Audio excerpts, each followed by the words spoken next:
इस चैनल की मज़ीद वीडियोस देखने के लिए हमारे चैनल को लाइक, शेयर एंड सब्सक्राइब कीजिए ताकि आप हमारे आने वाली वीडियोस के लिए बने रहें। शुक्रिया।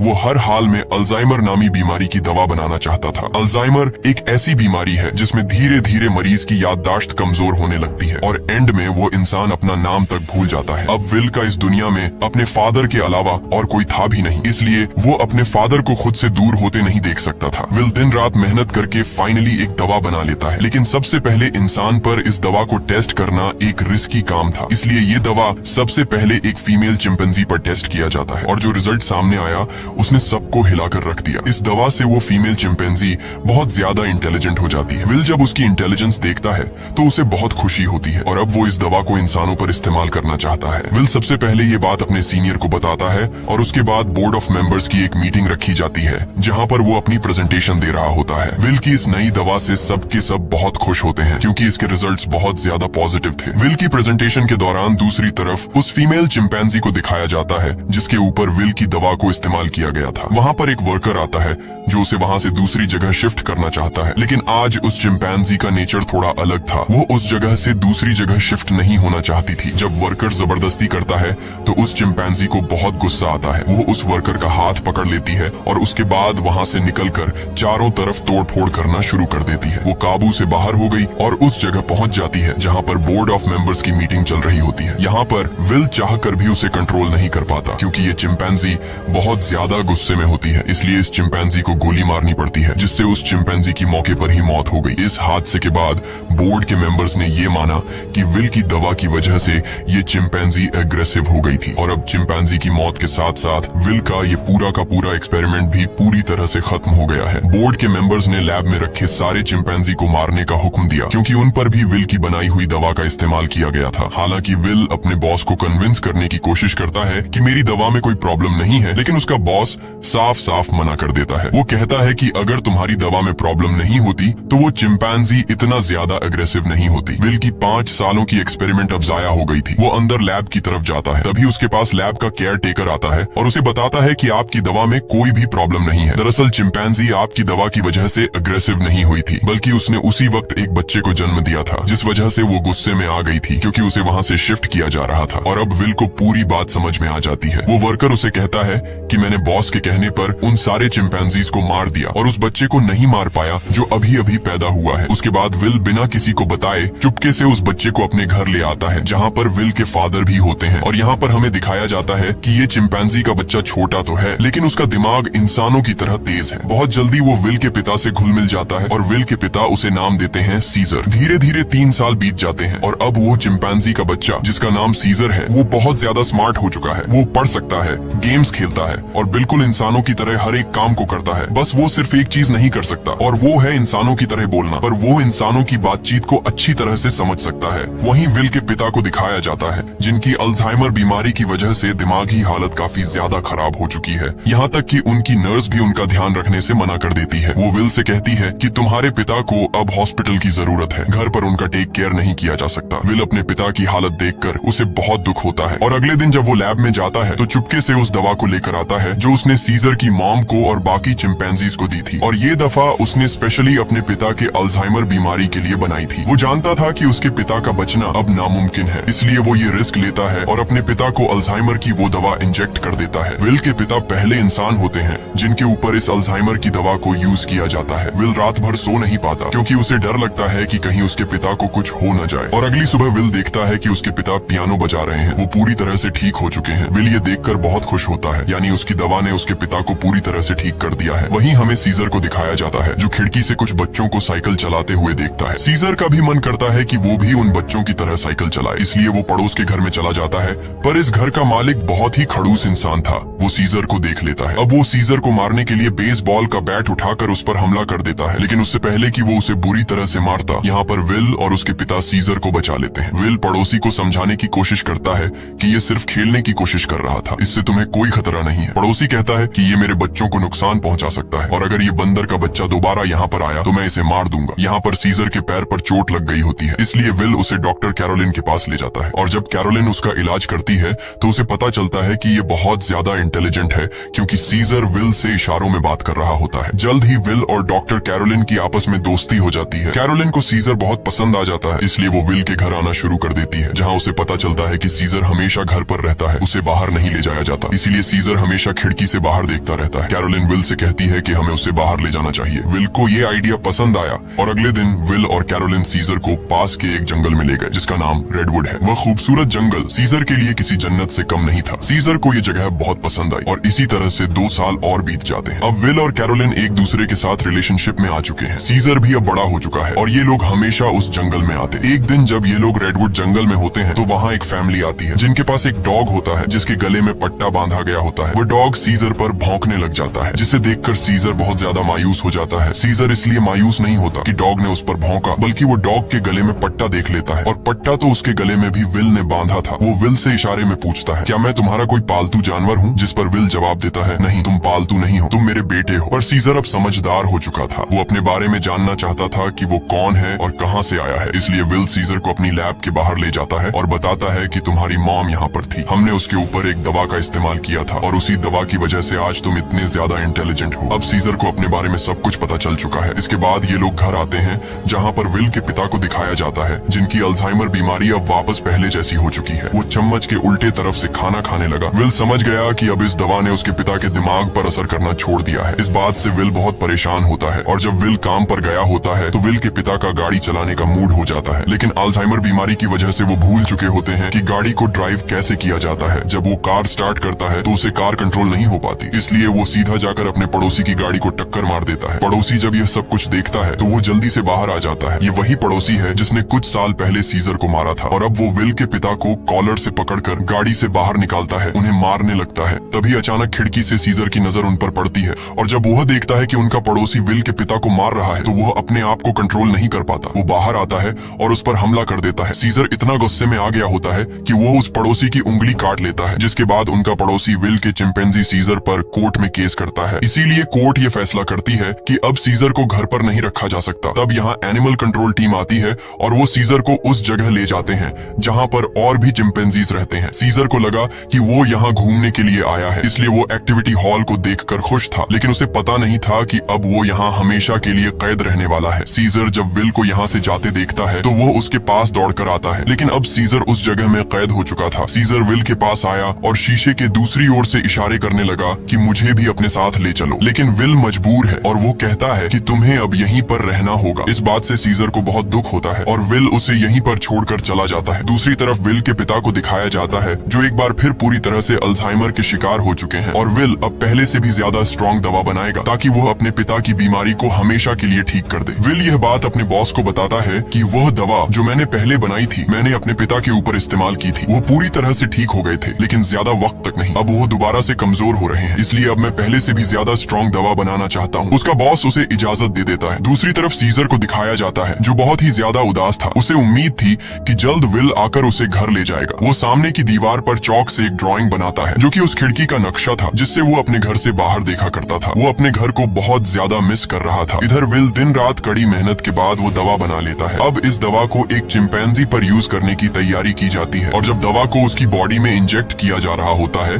तभी प्रेशर की वजह से एक पाइप निकल जाता है। वहाँ पर उनका एक वर्कर होता है जिसका नाम फ्रैंकलिन है। दवा की कुछ गैस उसकी नाक के अंदर चली जाती है क्योंकि उसने मास्क नहीं पहना होता। हालांकि उस वक्त उस पर गैस का कोई असर नहीं पड़ता और यह लोग उस चिंपैंजी के बॉडी में दवा इंजेक्ट कर लेते हैं, जिसके बाद वो चिंपैंजी बहुत ज्यादा इंटेलिजेंट हो जाता है, यानी कि उनकी यह दवा भी कामयाब हो गई। इसके बाद विल और कैरोलिन सीजर से मिलने जाते हैं जिसे बहुत ही छोटे पिंजरे के अंदर कैद किया गया होता है। यहाँ पर सीजर के हाथ में चोट भी लगी होती है जिससे विल को बहुत गुस्सा आता है और वहाँ के गार्ड्स को धमकी देता है कि अगर तुमने इसके साथ कोई भी गलत सलूक किया तो मैं तुम्हारे इस जगह को बंद करवा दूंगा। विल के आने से सीजर बहुत खुश था क्योंकि वो समझ रहा था कि विल आज उसे घर वापस ले जाएगा, लेकिन विल उसे कहता है कि जब तक कोर्ट मुझे इजाजत नहीं देती मैं तुम्हें घर वापस नहीं ले जा सकता। जिसके बाद विल यहाँ से चला जाता है और सीजर बहुत ज्यादा उदास हो जाता है। उसे घर की बहुत याद आती है। यहाँ उसे गंदा खाना और जेल का स्टाफ उसके साथ बहुत बुरा सलूक करते हैं। जब विल अपने घर जाता है तो देखता है कि उसके पिता की हालत बहुत ज्यादा खराब है। वो उन्हें दवा देना चाहता है पर विल के पिता मना कर देते हैं। वो कहते हैं कि अब मेरा वक्त आ चुका है और उसके बाद विल के पिता की डेथ हो जाती है। विल अपने पिता की डेथ से पूरी तरह से टूट जाता है और अब सीजर के अलावा उसका कोई भी नहीं है। वो उसे अपना बेटा मानता है, इसलिए वो बहुत सारे पैसे लेकर उस जगह जाता है जहाँ पर सीजर को कैद किया गया है। वहाँ का जो हेड होता है विल उसे बहुत सारे पैसे देता है और कहता है कि मैं सीजर को अपने साथ ले जाना चाहता हूँ। उस जगह का हेड इतने सारे पैसे देखकर विल की बात मान जाता है। विल सीजर के पास आया और उसे अपने साथ चलने को कहा, लेकिन सीजर दरवाजा बंद कर देता है क्योंकि अब वो विल के साथ नहीं जाना चाहता। हालांकि सीजर को विल से बिछड़ने का दुख तो था, लेकिन अब वो किसी का पालतू बनकर जिंदगी नहीं गुजारना चाहता था। वो अपने साथ साथ उस जगह में बंद बाकी चिंपैंजीज को भी आजाद देखना चाहता था, जिसके बाद विल को लौटना पड़ता है। रात को उस जगह काम करने वाले एक लड़के के कुछ दोस्त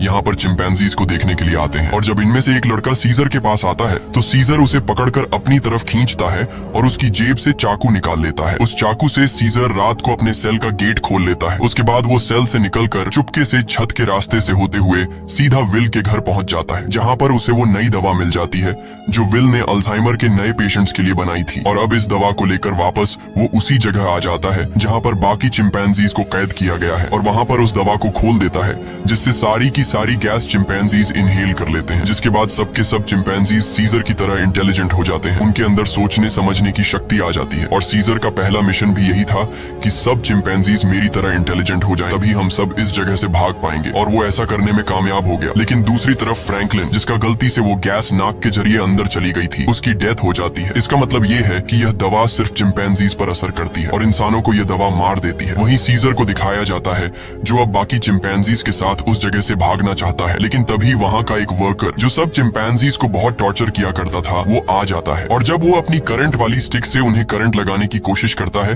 तो सीजर उसका हाथ पकड़ लेता है। वो कहता है कि अपने गंदे हाथ मुझसे दूर रखो और यहाँ पर पहली बार सीजर बोलता है नो। इसके बाद सीजर उसे पंच मारकर वहीं पर गिरा देता है और बाकी सब चिंपैंजीज को आजाद कर देता है। वो वर्कर उठकर एक बार फिर से अपनी इलेक्ट्रिक स्टिक लेकर उनकी तरफ बढ़ता है, लेकिन सीजर उस पर प्रेशर से पानी खोल देता है, जिससे उसे करंट लगने से उसकी मौत हो जाती है। इसके बाद सीजर सब चिंपैंजीज को लेकर पास के एक जू में पहुंच जाता है। वो वहाँ के सभी चिंपैंजीज को आजाद करके अपनी टीम में शामिल कर लेता है और अब ये सब के सब विल की लैब में पहुंच जाते हैं। वहाँ पर भी बहुत सारे चिंपैंजीज होते हैं, ये उन्हें भी आजाद कर देते हैं और अब इन सब की एक टीम बन चुकी है। वहीं विल, जिसे सीजर की बहुत ज्यादा याद आती है, वह उस जगह कॉल करता है जहाँ पर सीजर को कैद कर रखा गया था, पर उसका कॉल कोई रिसीव नहीं करता। इसलिए वह जल्दी से कैरोलिन के साथ वहाँ पर पहुंच जाता है। वो देखते हैं कि यहाँ पर तो एक भी चिंपैंजी मौजूद नहीं। तभी उन्हें एक जख्मी वर्कर दिखाई देता है। विल उससे पूछता है कि यहाँ पर क्या हुआ। वह बताता है कि तुम्हारा सीजर सबको अपने साथ ले गया और वह पहली बार बोला भी था। ये सुनकर विल बहुत ज्यादा परेशान हो जाता है और अब वह समझ जाता है कि सीजर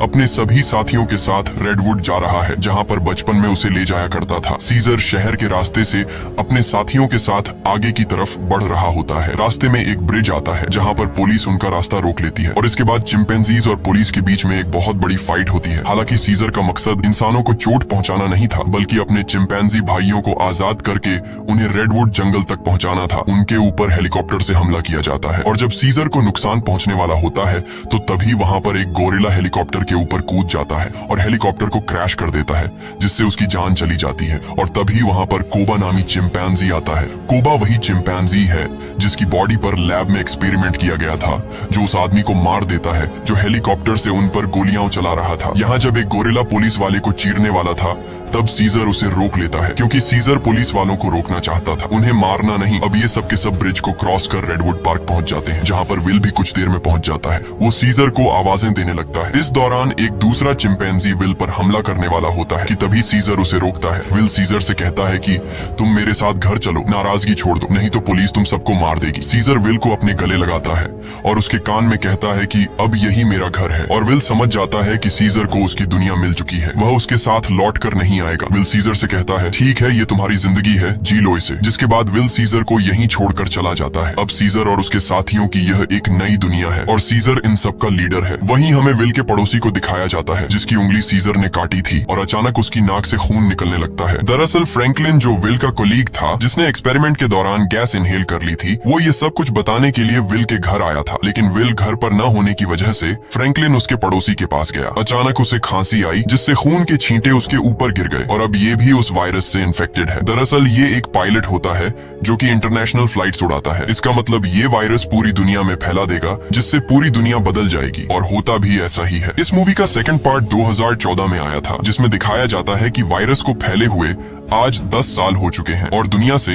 इंसानों की बहुत बड़ी आबादी खत्म हो चुकी है। जहां एक तरफ इंसानों की आबादी कम हो रही थी, दूसरी तरफ चिंपैंजीज की जनरेशन बढ़ती जा रही थी। ये सभी उस जंगल में पूरी तरह से फैल चुके थे और वो सभी अब पहले से भी ज्यादा स्ट्रांग हो चुके थे। यहाँ हमें सीजर को दिखाया जाता है, वो अब भी सभी चिंपैंजीज का लीडर है और इस जंगल में सीजर का ही राज चलता है। इस जंगल में अब इंसानों का आना मना है। सीजर का अब एक बेटा हो चुका है जिसका नाम ब्लू आई है। एक दिन सीजर का बेटा जब अपने दोस्त के साथ जंगल में घूम रहा होता है तभी उनके सामने एक इंसान आ जाता है जो जंगल में अपनी टीम के साथ हाइड्रो इलेक्ट्रिक डैम देख रहा होता है ताकि पूरे शहर को इलेक्ट्रिसिटी दोबारा से दी जा सके, और ये डैम चिंपैंजीज के इलाके में है। अब वो आदमी जब सीजर के बेटे ब्लू आई और उसके दोस्त को देखता है तो वो बहुत ज्यादा डर जाता है और अपनी गन निकाल लेता है। सीजर का बेटा भी घुर्राने लगता है। वो आदमी डर कर गोली चला देता है जिससे सीजर के बेटे का दोस्त घायल हो जाता है। गोली की आवाज सुनकर सभी चिंपैंजीज यहाँ पर आ जाते हैं। साथ ही जिस आदमी ने गोली चलाई होती है उसके साथी भी आ जाते हैं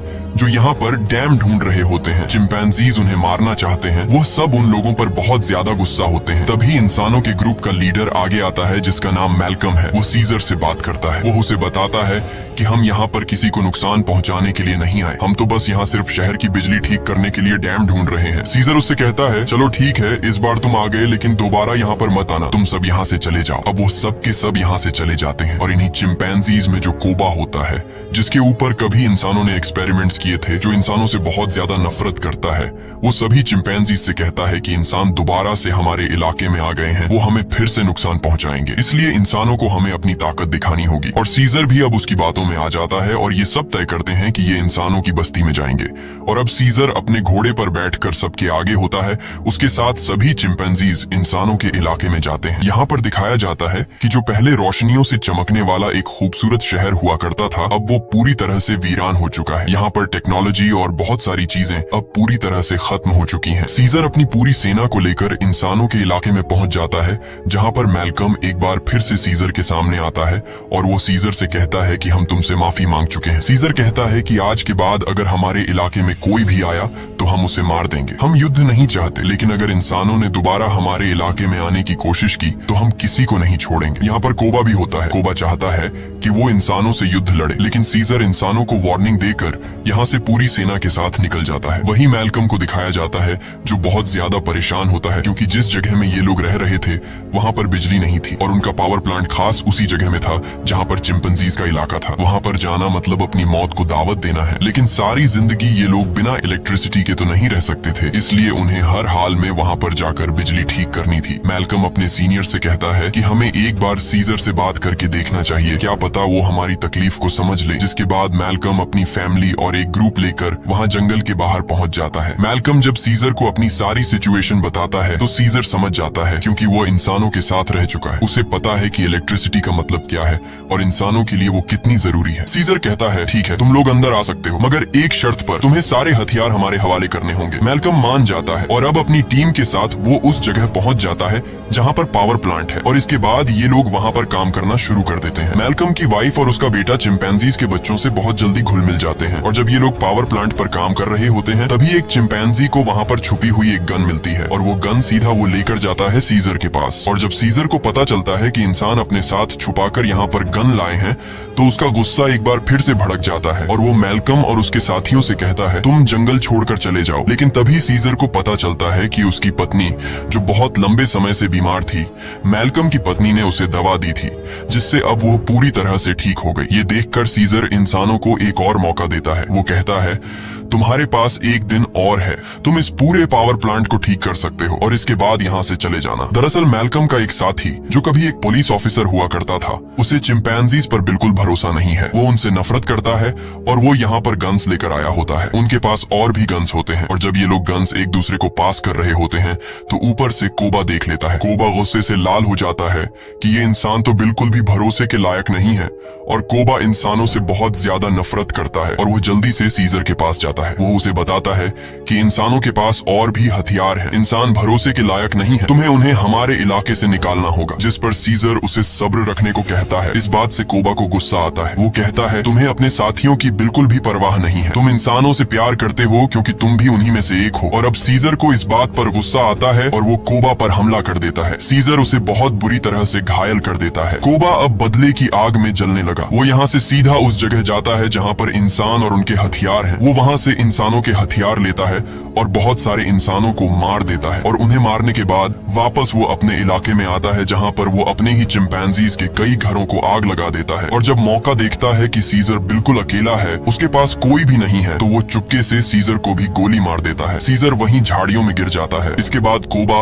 अब सभी चिंपैंजीज के पास जाता है और कहता है इंसानों ने हमारे घर जला दिए और हमारे लीडर सीजर को भी मार दिया। वो हम पर हमला कर रहे हैं, हमें उन्हें सबक सिखाना होगा। कोबा इंसानों के खिलाफ युद्ध का ऐलान कर देता है। साथ ही वो यह भी ऐलान करता है कि अब मैं तुम सब का लीडर हूँ। इसे सब लीडर मान लेते हैं और इंसानों से युद्ध लड़ने के लिए तैयार हो जाते हैं। दूसरी तरफ इंसानों को दिखाया जाता है जहाँ उनके घरों में अब लाइट आ चुकी होती है क्योंकि पावर प्लांट ठीक हो चुका है। वो सब एक साथ मिलकर एंजॉय कर रहे होते हैं। वहीं कोबा अपनी पूरी सेना के साथ उस जगह पहुंच जाता है जहाँ पर इंसानों के हथियार हैं। सबसे पहले ये चिंपैंजीज इंसानों के हथियार को लूटते हैं और इसके बाद उन्हीं हथियारों से इंसानों के ऊपर हमला कर देते हैं। कई इंसानों को मार दिया जाता है। यहाँ पर वो छोटा चिंपैंजी भी होता है जिसे जंगल में एक इंसान ने गोली मारी थी और अब कोबा उसे हथियार देता है और कहता है तुम्हें इंसानों को मारना होगा। पर वह मना कर देता है क्योंकि सीजर ने उसे सिखाया था कि कभी भी किसी भी इंसान पर बिना वजह हमला मत करना। और जब वो बच्चा कोबा का ऑर्डर नहीं मानता तो कोबा उसे मार देता है। साथ ही जो चिंपैंजीज उसका हुक्म नहीं मानते वो उन्हें कैद कर लेता है। वही जंगल में मैल्कम और उसकी वाइफ शहर की तरफ आ रहे होते हैं। तभी वहाँ पर उन्हें सीजर दिखता है जो बहुत बुरी तरह से घायल होता है। वो सीजर को अपनी गाड़ी में बैठाकर